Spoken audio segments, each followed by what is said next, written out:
श्रीमद् भागवत महापुराण पंचम स्कंध 19वां अध्याय। इस अध्याय में आज आप सुनेंगे किम पुरुष और भारतवर्ष का वर्णन। श्री सुखदेव जी कहते हैं, हे राजन, किम पुरुष वर्ष में लक्ष्मण जी के बड़े भाई आदि पुरुष सीता हृदयाभिराम भगवान श्री राम के चरणों की सन्निधि के रसिक परम भागवत श्री हनुमान जी अन्य किन्नरों के सहित अविचल भक्तिभाव से उनकी उपासना करते हैं। वहां अन्य अष्टवेश उनके स्वामी भगवान राम की परम कल्याणमयी गुणगाथा गाते रहते हैं। श्री हनुमान जी उसे सुनते हैं और स्वयं भी इस मंत्र का जप करते हुए इस प्रकार उनकी स्तुति करते हैं। हम ओंकार स्वरूप पवित्र कीर्ति भगवान श्री राम को नमस्कार करते हैं। आप में सत्पुरुषों के लक्षण, शील और आचरण विद्यमान हैं। आप बड़े ही संयम चित्त, लोक आराधन तत्पर, साधुता की परीक्षा के लिए कसौटी के समान और अत्यंत ब्राह्मण भक्त हैं। ऐसे महापुरुष महाराज राम को हमारा पुनः पुनः प्रणाम है। हे भगवान, आप विशुद्ध बोध स्वरूप अद्वितीय अपने स्वरूप के प्रकाश से गुणों के कार्य रूप जागृदादि संपूर्ण अवस्थाओं का निराश करने वाले सर्वात्मा परम शांत शुद्ध बुद्धि के ग्रहण किए जाने योग्य नाम रूप से रहित और अहंकार शून्य हैं। मैं आपकी शरण में हूं। हे प्रभु, आपका मनुष्यावतार केवल राक्षसों के वध के लिए ही नहीं है। इसका मुख्य उद्देश्य तो मनुष्य को शिक्षा देना है। अन्यथा अपने स्वरूप में ही रमण करने वाले साक्षात जगदात्मा जगदीश्वर को श्री सीता के वियोग में इतना दुख कैसे हो सकता था। आप धीर पुरुषों के आत्मा और प्रियतम भगवान वासुदेव हैं। त्रिलोकी की किसी भी वस्तु में आपकी आसक्ति नहीं है। आप न तो सीता जी के लिए मोह को ही प्राप्त हो सकते हैं और न लक्ष्मण जी का त्याग ही कर सकते हैं। आपके ये व्यापार केवल लोक शिक्षा के लिए ही हैं। हे लक्ष्मणाग्रज, उत्तम कुल में जन्म, सुंदरता, वाक चातुरी, बुद्धि और श्रेष्ठ योनि, इनमें से कोई भी गुण आपकी प्रसन्नता का कारण नहीं हो सकता। यह बात दिखाने के लिए ही आपने इन सब गुणों से रहित हम वनवासी बानरों से मित्रता की है। देवता, असुर, बानर अथवा मनुष्य किसी भी कोई भी हो, उसे सब प्रकार से श्री राम स्वरूप आपका ही भजन करना चाहिए, क्योंकि आप नर रूप में साक्षात श्री हरि ही हैं और थोड़े किए को बहुत अत्यधिक मानते हैं।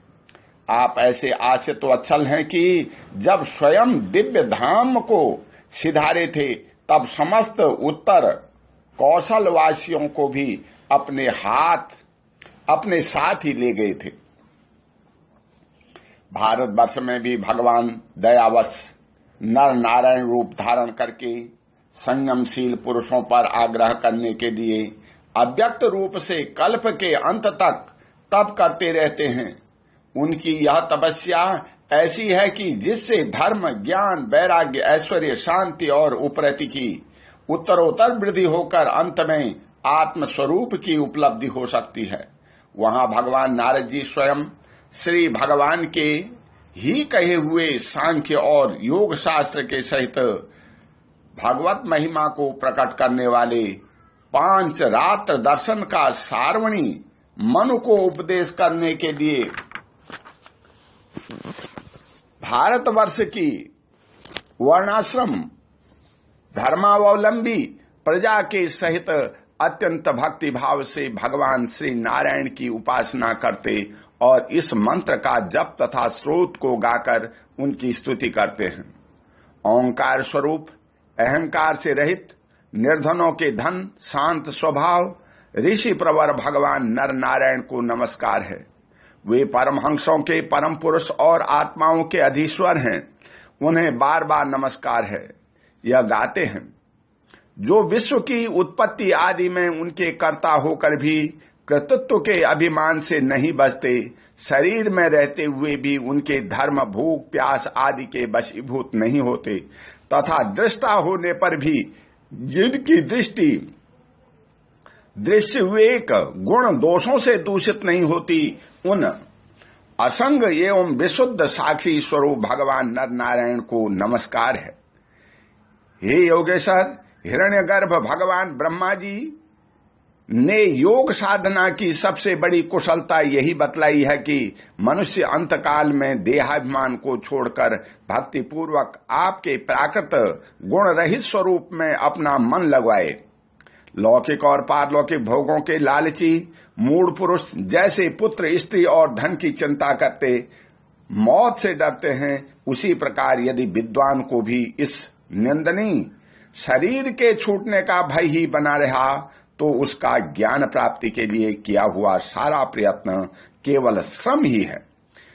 अतः अधोक्षज, आप हमें अपना स्वाभाविक प्रेम रूप भक्ति योग प्रदान कीजिए, जिससे कि हे प्रभु, इस निंदनीय शरीर में आपकी माया के कारण बद्ध मूल हुई दुर्भेद्य अहंता ममता को हम तुरंत काट डालें। हे राजन, इस भारतवर्ष में भी बहुत से पर्वत और नदियां हैं, जैसे माले, मंगलप्रस्थ, मैकाल, चित्रकूट, त्रिकूट, वृषभ, कूटक, कोल्लक, सह्य, देवगिरी, ऋष्यमुख, श्रीशैल, वेंकट, महेंद्र, वारिधार, विंध्य, शक्तिमान, ऋक्षगिरी, परियात्र, द्रोण, चित्रकूट, गोवर्धन, रैवक, कुंभक, नील, गोकामुख, इंद्रकील और कामगिरी आदि इस प्रकार और भी सैकड़ों हजारों पर्वत हैं, जिनके तट प्रांतों से निकलने वाले नद और नदियां भी अगणित हैं। ये नदियां अपने नामों से ही जीव को पवित्र कर देती हैं और भारतीय प्रजा इन्हीं के जल में स्नान करती है।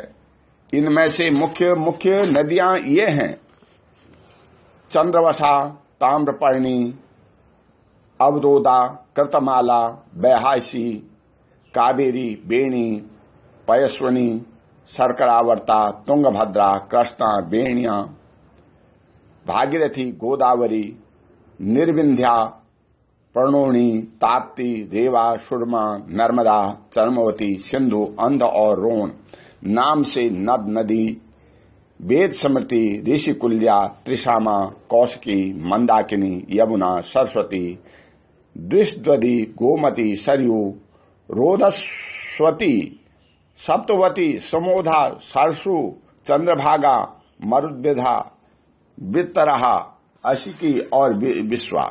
इस वर्ष में जन्म लेने वाले पुरुषों को ही अपने किए हुए सात्विक, राजस और तामस कर्मों के अनुसार क्रमशः नाना प्रकार की दिव्य मनुष्य और नारी की योनियां प्राप्त होती हैं।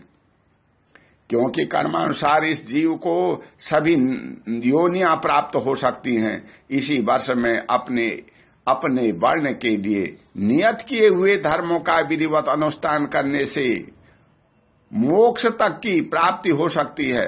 हे परीक्षित, संपूर्ण भूतों के आत्मा राग आदि दोषों से रहित अनिर्वचनीय निराधार परमात्मा भगवान वासुदेव में अनन्य एवं अहेतुक भक्ति भाव ही यह मोक्ष पद है। यह भक्ति भाव तभी प्राप्त होता है जब अनेक प्रकार की गतियों को प्रकट करने वाली अविद्यारूप हृदय की ग्रंथि कट जाने पर भगवान के प्रेमी भक्तों का संग मिलता है। देवता भी भारतवर्ष से उत्पन्न हुए मनुष्यों की इस प्रकार महिमा गाते हैं। आहा, जिन जीवों ने भारतवर्ष में भगवान की सेवा के लिए मनुष्य जन्म प्राप्त किया है, उन्होंने ऐसा क्या पुण्य किया है, अथवा इन पर स्वयं श्री हरि की प्रसन्न हो गए हैं। इस परम सौभाग्य के लिए तो निरंतर हम भी तरसते रहते हैं। हम बड़े कठोर यज्ञ, तप, व्रत और दान आदि करके जो यह तुच्छ स्वर्ग का अधिकार प्राप्त हुआ है, उससे क्या लाभ है। यहाँ तो इंद्रियों के भोगों की अधिकता के कारण स्मृति शक्ति छिन जाती है, अतः कभी श्री नारायण के चरण कमलों की स्मृति होती ही नहीं। यह स्वर्ग तो क्या, यहाँ के निवासियों की एक एक कल्प की आयु होती है, किंतु जहां से फिर संसार चक्र में लौटना पड़ता है, उन ब्रह्मलोक आदि की अपेक्षा भी भारत भूमि में थोड़ी आयु वाले होकर जन्म लेना अच्छा है, क्योंकि यहाँ धीर पुरुष एक क्षण में भी अपने इस मृत शरीर में किए हुए संपूर्ण कर्म श्री भगवान को अर्पण करके उनका अभय प्रद प्राप्त कर सकता है। जहां भगवत कथा की अमृतमयी सरिता नहीं बहती, जहां उसके उद्गम स्थान भगवत भक्त साधुजन निवास नहीं करते, और जहां नित्य गीतादि के साथ बड़े समारोह में भगवान यज्ञ पुरुष की पूजा अर्चा नहीं की जाती, वह चाहे ब्रह्मलोक ही क्यों न हो, उसका सेवन नहीं करना चाहिए। जिन जीवों ने इस भारतवर्ष में ज्ञान तद अनुकूल कर्म तथा कर्म की उपयोगी द्रव्यादि सामग्री से संपन्न मनुष्य जन्म पाया है, वे यदि आवागमन के चक्र से निकलने का प्रयत्न नहीं करते, तो व्याध की फांसी से छूटकर भी फलादि के लोभ से उसी वृक्ष पर विहार करने वाले वनवासी पक्षियों के समान फिर बंधन में पड़ जाते हैं।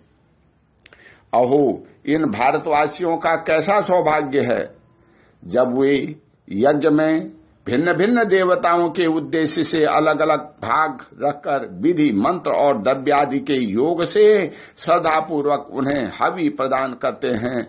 तब इस प्रकार इंद्रादि भिन्न भिन्न नामों से पुकारे जाने पर संपूर्ण कामनाओं के पूर्ण करने वाले स्वयं पूर्ण काम श्री हरि ही प्रसन्न होकर के उस हवि को ग्रहण करते हैं। यह ठीक है कि भगवान सकाम पुरुष के मांगने पर उन्हें अभीष्ट पदार्थ देते हैं, किंतु यह भगवान का वास्तविक दान नहीं है, क्योंकि उन वस्तुओं का पा लेने पर भी मनुष्य के मन में पुनः कामनाएं होती ही रहती हैं। इसके विपरीत जो उनका निष्काम भाव से भजन करते हैं, उन्हें तो ये साक्षात अपने चरण कमल ही दे देते हैं, जो अन्य संपन्न समस्त इच्छाओं को समाप्त कर देने वाले हैं। अतः जब तक स्वर्ग सुख भोग लेने के बाद हमारे पूर्वकृत यज्ञ प्रवचन और शुभ कर्मों से यदि कुछ भी पुण्य बचा हो, तो इसके प्रभाव से हमें इस भारतवर्ष में भगवान की स्मृति से युक्त मनुष्य जन्म मिले, क्योंकि श्री हरि अपना भजन करने वाले का सब प्रकार से कल्याण करते हैं। श्री सुखदेव जी कहते हैं, हे राजन, राजा सगर के पुत्रों ने अपने यज्ञ के घोड़े को ढूंढने के लिए इस पृथ्वी को चारों ओर से खोदा था। उससे जम्बूद्वीप के अंतर्गत ही 8 उपद्वीप और बन गए थे। ऐसा कुछ लोगों का कथन है। वे स्वर्णप्रस्थ, चंद्र शुक्ल, आवर्तन, रमणक, मंदर्म हरिण, पांचजन्य, सिंघल और लंका हैं। हे भारत श्रेष्ठ, इस प्रकार जैसा मैंने गुरुमुख से सुना था, ठीक वैसा ही तुम्हें यह जम्बूद्वीप के वर्षों का विभाग सुना दिया। ओम शांति। बोल श्री कृष्ण भगवान की जय।